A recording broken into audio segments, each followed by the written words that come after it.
Jai Gurudev, Jai Gurudev Beatriz ji.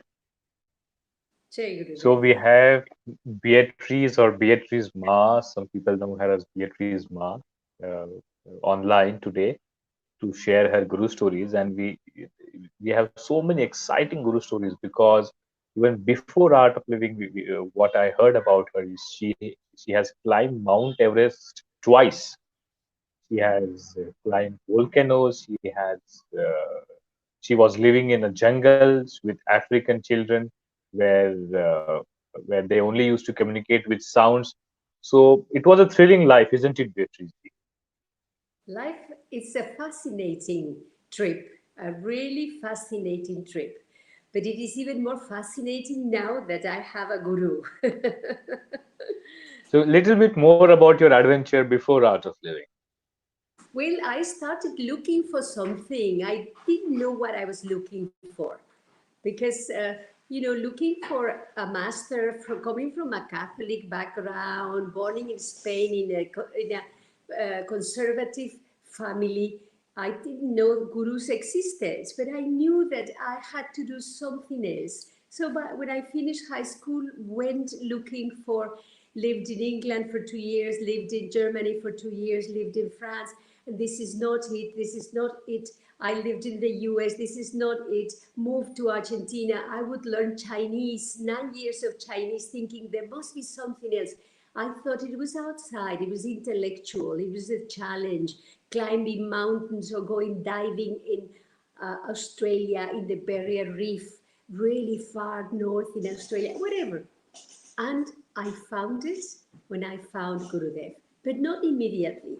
When I first met Gurudev, I was full in the intellect, and I was, my fuel was intellect and ego. So when he came to Argentina 24 years ago, my husband took me to see him. He had written a book on Ashoka and Bhakti, but he studied his third career in the university of Oriental Studies. So he took me, and I just went to accompany him. I thought all this business with meditation and breath and Oriental things are related to people who smoke marijuana and who have nothing to do with scratching the tummy day and night. So I went with him. When Gurudev came into the theater, which was packed, it was three North Americans who came to organize. It was Philip Fraser, Shirley and Dean. They're still teachers in the US.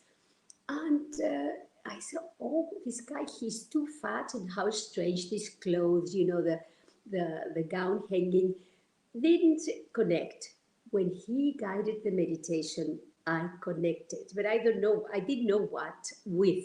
I just felt my mind was flying and very silent, very silent. And so when we left the theater, there was a board saying course, Art of Living program, stress management. So I said, oh, I'll buy it. I'll buy three. He said, no, no, one is enough. If both of you go, there is a discount. So I said to my husband, let's go. And he said, oh, no, no, you go. You are the stressed. And then I said, but there is discount if both of us go. And he said, yes.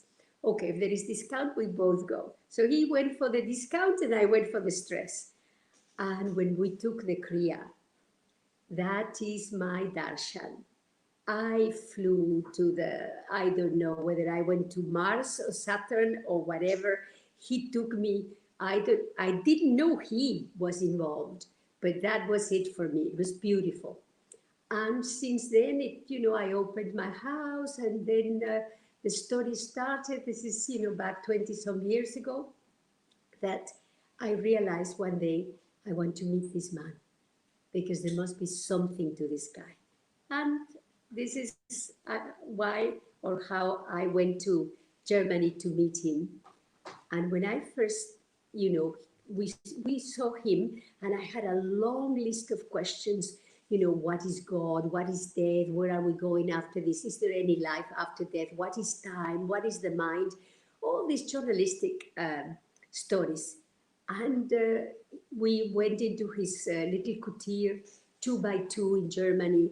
And then he looked at me with these very big eyes he has, like a vacuum cleaner. And he said, where are you now?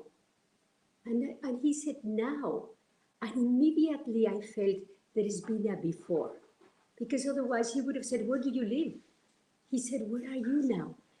And so I started crying, crying, crying, and no questions. And he says, you had questions? I said, no, no, just crying, crying. So he had me a hanky.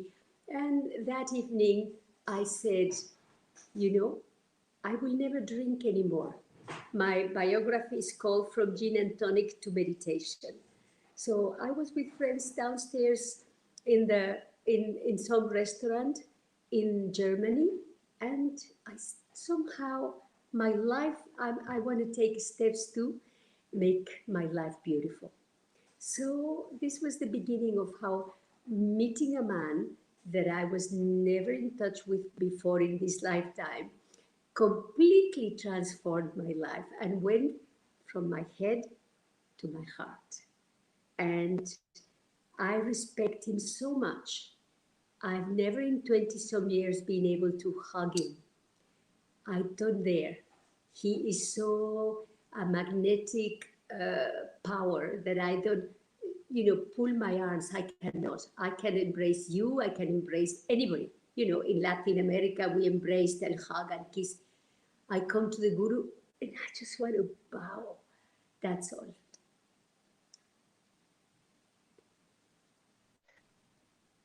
Such a beautiful beginning.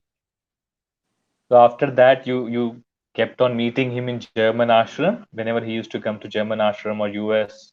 Oh, I went following wherever he was. I went to Africa. I went to wherever he was, Southeast Asia, North America, Canada, North Pole, Alaska, wherever I was able to Even go. North Pole. Well, we went not the north, but I went very close, very, very close to, and we went to the tip of Africa. Um, I've not been able to go everywhere because, of course, I have time, and then he calls me. I have to teach. I have been able to teach 46,000 students, so 45,000. That is, I'm teaching, connecting people and telling them, look, it is now. He's alive. Don't waste time. Never mind the course, never mind the program. Go and meet him. Because in past, you go and you kiss the Shiva Lingam or you bow to the Shiva Lingam. It's cold. It is a stone. It is crystal. And you can touch his feet and they're warm. He's walking the planet now.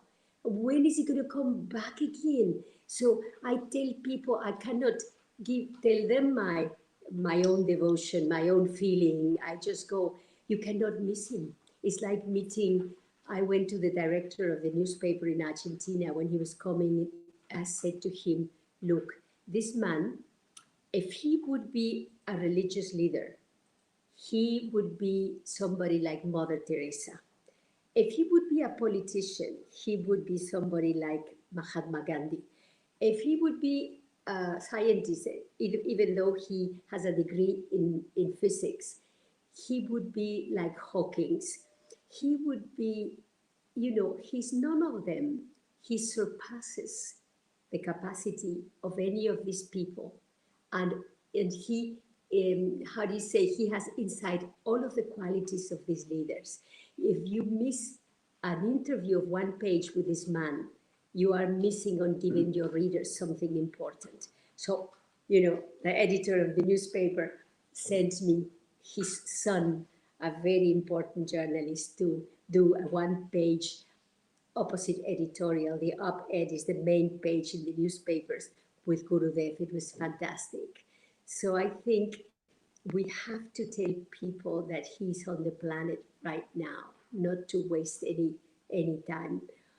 God knows when he will be back. So any stories from the times when you followed him like crazy? Like you just mentioned, you went to North Pole, you went to tip of the Africa, you went to Nairobi, different places. Any stories from that time? Well, in Africa, I remember that I rented a car to go again, following him. I didn't realize that in Africa, people drive on the left, like in India. I've never driven in India, not because of the left It's just because there is such a chaos in traffic that wouldn't be able to follow it. But in Africa, it was very beautiful. Two stories, the people who organized, and at the time Rishiji was there. He had been sent to be 1 or 2 months in Africa. In Nairobi, they invited him to go to the jungle for Gurudev to see the animals, the big cats. So we went, and there were two Land Rovers. Our Land Rover was stuck in the mud all the time, stuck in the mud. And he would be gliding, gliding. We reached the place where the lions and the big cats were. And, all of the lions went to see his car, and they would be lying around his. For us, it was beautiful to take photos from Gurudev inside of the Land Rover, and the 7, 8, 9 lions around him. And none came to our car. Cats like the heat, the energy, they can tell. So we were there for maybe 20 minutes, half an hour. And in the night, he said to us, we are going to meditate, and let's take that platform. There is a platform where you can watch the hippos coming out of the water. Hippopotamus live in the water all day long, and in the night they come out, they grass. And people watch them from above. And there maybe 12 of us, 15 of us. So we went, and of course, nobody watched the hippopotamus. We were all watching Gurudev as usual. And in silence, he made us not talk. He just made us meditate. And we meditated, I don't know for how long, whether we meditated for 10 minutes or we meditated for 2 hours or 3 hours. We were there hanging in silence. And when it finished, he asked, what did you see? And I didn't see anything. And Rishiji said, I saw painted faces. And somebody else said, I saw masks. And somebody else said, I saw colors, painted colors. And then Guruji said, they were the ancestral souls of Africa, and they came to pay respect. I didn't ask anything. I was touched. What does that mean? Who are the ancestral souls? How do they know? And they came during our meditation. It was beautiful. We sang 1 or 2 bhajans, and then I went quickly to cook because I was cooking for him that night. And it was very beautiful, that moment in Africa when he connected with the ancestral souls. Whether it is Africa, Argentina, or Peru, he's always in touch, I think, with the several layers, the Devas, the Devis, the Yakshas, or whoever it is. It's very, very beautiful. And one day in Brazil, we were looking at the ocean. There was Banu Didi. This is not so long ago, maybe 4 years ago. Banu Didi and 2 or 3 teachers were sitting in the room, and he got up and went to the window, and he started looking at the ocean for a while. And so he was standing there. So I got up also and went to the balcony looking at the ocean in silence. And then he said, not looking or talking to me, he said, there are several worlds. There is one world of darkness where people are born with no light. And people who have done bad things on earth or something may be born there. And he said, everything you see is like a mirage. And you are thirsty, you go to drink water, and you want to get the glass, and then the glass disappears. And you're tired, you want to sit, and the chair disappears. And he says the only way of not going crazy, he said, looking at the ocean, is getting a hold of the mantra. I didn't ask which mantra, nothing. I kept silence. And then he was silent again, looking at the ocean for a while, and he said, there are so many layers of life. Schizophrenics are not crazy. They have a possibility of going from one layer to another layer, from one of the times, past, present, future, to another time. This is why they don't like to take pills, because then once you give them the medicine, then they have to come to this lifetime. So, when you're in silence with him, he opens up. Normally we are so busy, like caterpillars going glue, glue, glue, glue, glue. We want to tell him quickly our problems, quickly our stories, and so we don't give him a chance to say whatever he he could tell us. In Brazil, maybe 10 years ago, we were alone, traveling from Rio de Janeiro to Sao Paulo. And sitting at the airport, he looked to the TV set. You know, there was a TV by the gate, and there were news going on. There were turmoil, wars in Middle East, and he said there'll be two more tsunamis, two more tsunamis, and soon after that there was a tsunami in Chile, and that tsunami in Southeast Asia. And then he said, and but the war in the Middle East will be over. Amazing. You know, I don't ask anything, and he's not telling future. He's just connecting with the time at that moment. So very beautiful. And keeping silence next to him, there is no time. You know, the time flies. You always want more and more, and there is never satisfaction. You want more all the time. Beautiful. Hmm.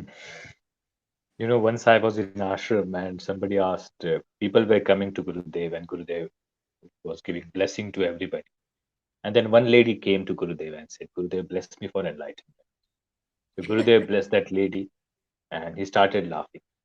And he said, after a while, he said, you know, I'm here to give this.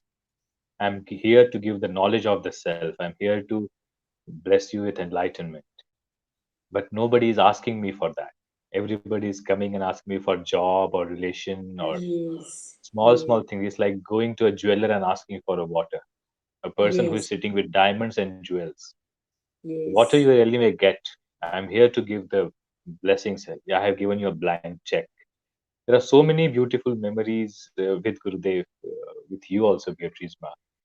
When did you go to ashram? When did you get chance to visit ashram for the first time? I would soon, very soon after the first meeting, I took the course. I wasn't very happy with the first course. They took off my shoes. I didn't know why my shoes. Then I sat on the floor, and I had not even done any picnic. So imagine sitting on the floor. My knees were pushing on my amygdala, and I was just so uncomfortable. Then they said, "Go and say I belong to you." I said, I don't belong to these guys. I've never met any of these people. So I went like this. I belong to you. I belong to this small mouth. I belong to you. I didn't connect immediately. There was this little lady with a shawl and some flowers sitting on the floor. It wasn't for me, intellectual journalist. And then Sudarshan Kriya happened. And then I told you already how my first darshan, real darshan, was Sudarshan Kriya. This is why I tell everyone, I take an aeroplane, Digvijay, I sit on the row completely, the whole row takes the program when I leave the flight, because it is not convincing them, it is my conviction. This I learned from Gurudev. My conviction that this will be good for you, that nobody can say no. If I tell you, look, there is something for coronavirus, you go and take this now, take it because it's even free, it is at your doorstep of your house, blah, blah. Then you go and try, right? So, like this, I took the program, and 6 months later, I saw him again somewhere else.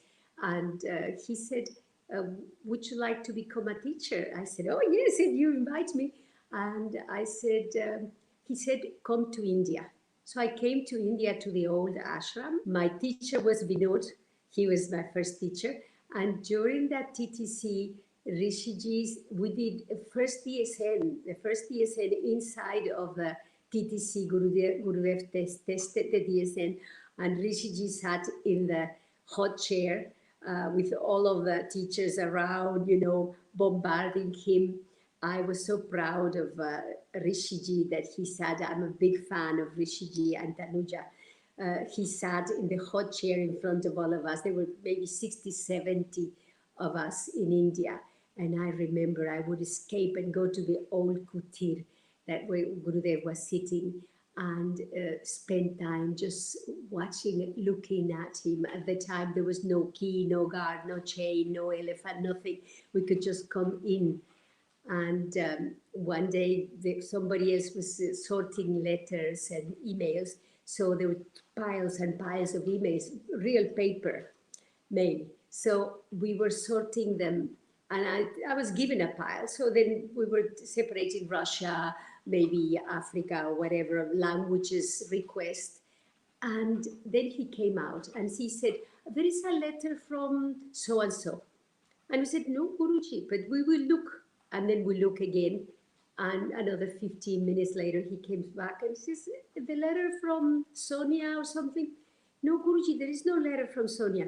So he leaves. Then we look again and comes for the third time. The letter from Sonia. And then finally, somebody pulls out of a, basket. There was a letter from Sonia. So see, he knew there must this lady had connected, because at the time we didn't have MSM or WhatsApp.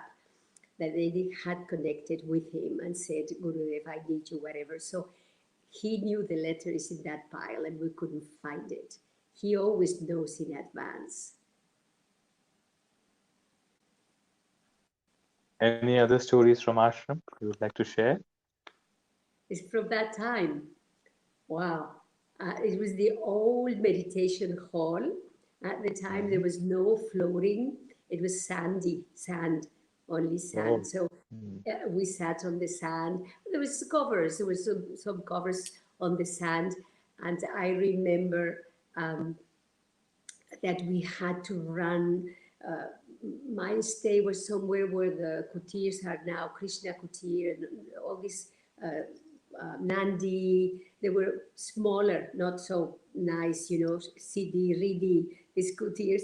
And we had to run in the morning, because if we were late and there was no path at the time, it was on the stones and the hills and everything. So me running to reach on time, my heart is beating if I miss. But never, it was only us, our devotion. So there was TTC1. We used to eat in the old kitchen. It was a beautiful time. The ashram was very small, and Gurudev spent a lot of time with us because he didn't have so many occupations and preoccupations and so many visitors like he has now. And then once I finished, a few months later, he invited me to come to Canada for the TTC2 because they were TTC1. So maybe within a year, I became a teacher from having taken the program. So and then I started the foundation in Latin America, and we grew. Being a journalist, I was able to contact the media and everything. And he used to come very frequently because he had more time. He used to come every 2 years, stayed at my house. You cannot imagine the stress of having him. I would need 7 long kriyas after he had gone. The stress when you are preparing your home for his visit. Everything has to be clean, tidy up, picked up. Of course, my room emptied out completely. We painted for him, new painting, new shower curtain. Then he comes.